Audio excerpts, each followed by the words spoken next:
Iazko ekainean hartu zuen ontziarinak edukiontzi bidez jasotzeko erabakia udalak.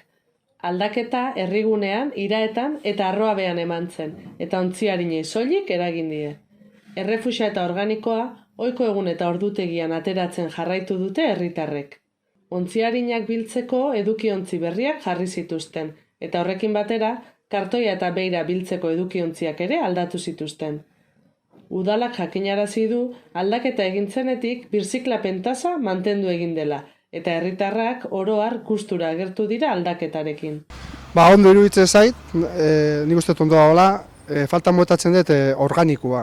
Adibidez, gutxi iruditzen zait astean zehar 3 aldiz ateatzea organikoa, eta ez dakit, falta botatzen dut hori.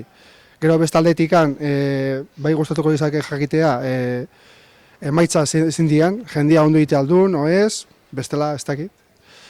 Eta beste baia jartzeagatik txabolana. Txabolan nik uste denoskago etxean gauzak ateatzeko, eta ez dakit, beste sistema bat igual prestatu beharko zuen gauzak ateatzeko etxetik. Bestela mugitu berzea azpeitirao, beste noa baitea da gauzak ateatzeko, hemen ateatzen ez diran gauzak, ez dakit, beste sistema bat.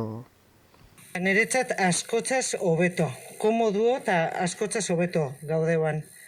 Plastiko asko ite etxean eta ordun niretzat oso komodua daola. Ondo iruditzen zait. Komoduo bai, nire ustez bai. Bai, porque plastiko asko egitea bain dikan etxetan eta akumula egitezan, leheno. Eta bain nahi esunean atara ikezu. Gehien bat horregatik. Komodidadiatik. Baten batzuen zea ardura hendik eza. Danako gehiago ardura, jarko gehiago zazpiretan botatxe danak. Baina batzen botatxe be, atzaleko ordu bitan. Eta boltsan agatxe be. Tengo jozu ba. Nire ustez, basura, adibidez plastikoan basura herri bertan egotia egunero komodu iruditzaiz. Azkenian plastiko asko generatze dugu egunerokotasunean, da orduan etxean hori eukitzea inkomodua izate askotan askoentzako, jende asko bizian etxetan gehien plastiko asko generatze benentzako, egunero botatzeko aukera eukitzea ondo daola iruditzait.